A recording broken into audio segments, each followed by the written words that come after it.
Afternoon, sir.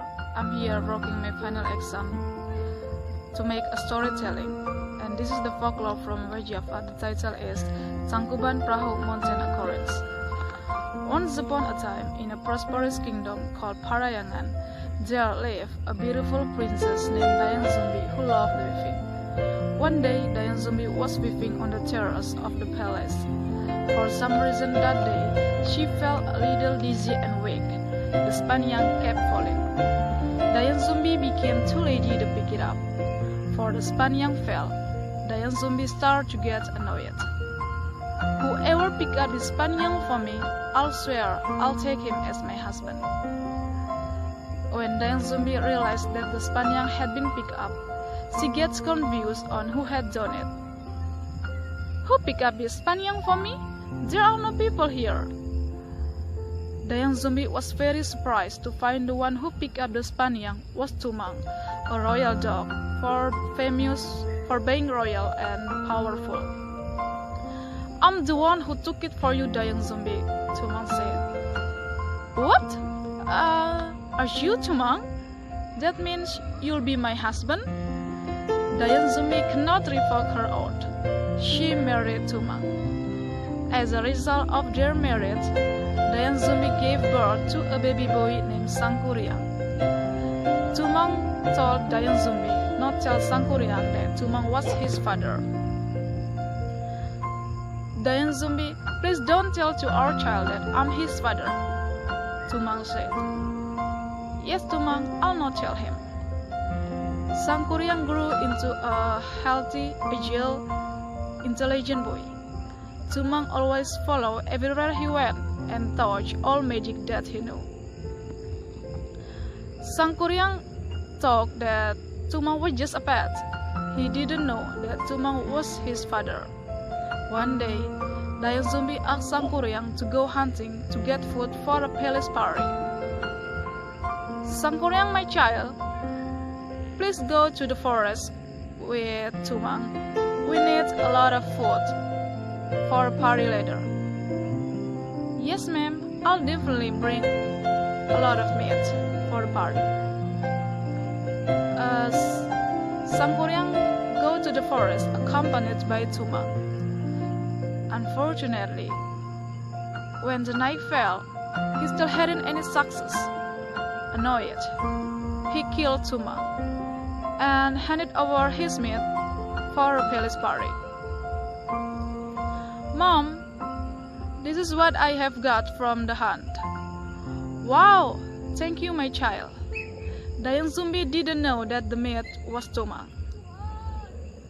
After the party was over, Dayang Zumbi asked where about Sangkuriang, and she asked to Sangkuriang, my son, do you see Tumang?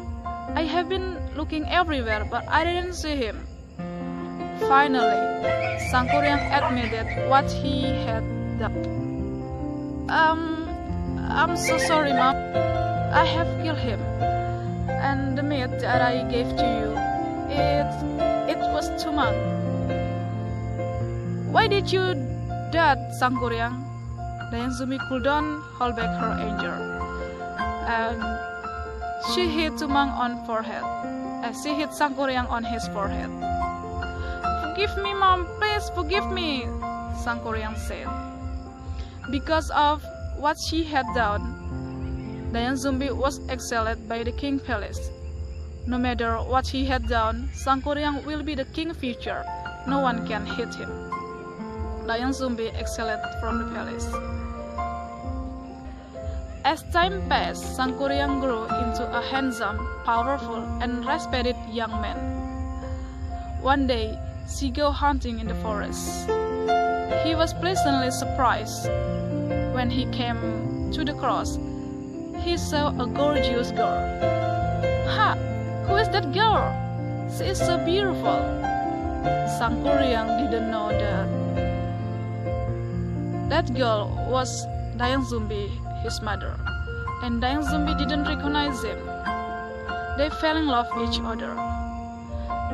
Sangkuriang don't take long to proposal Dayang Zumbi. Hello sir, good afternoon. This is the part 2 story of Sangkuriang. After Sangkuriang and Dayang Zumbi falling in love each other, Sangkuriang didn't take long to propose Dayang Zumbi, and Dayang Zumbi accepted his proposal. One day, Dayang Zumbi saw the scar on Sangkuriang's forehead. The scar was precisely the same with her own child. Then she realized that the young man was Sangkuriang. Dayang Zumbi immediately looked a reason to cancel their marriage. She had thought a difficult request that Sangkuriang could never fulfill. She said to Sangkuriang, "You can marry me as long as you can fulfill my request." "What is your request, O beautiful lady?" "I want you to turn the valley into a dam and make a boat to cross the water. It must be finished after dawn."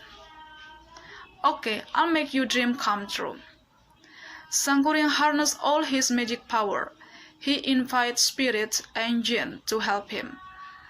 Then they worked overnight, blocking river and plugging springs with mud and soil. "Finally, I can finish this dam."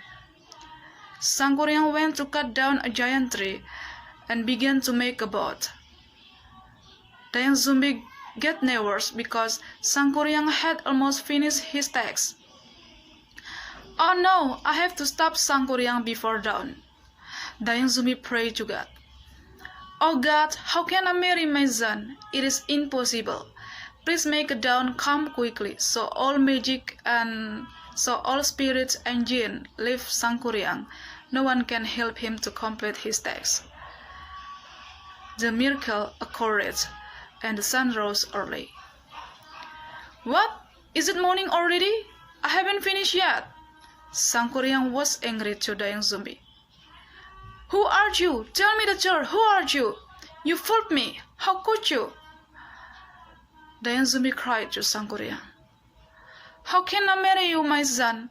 Actually, I'm Dayang Zumbi, your real mother." Sangkuriang didn't believe what he was hearing. He was angry. "It is impossible. No, I don't believe you." Sangkuriang kicked the boat, which flew far away. The boat came to rest upside down and turned into a mountain, which now known as Tangkuban Perahu Mountain.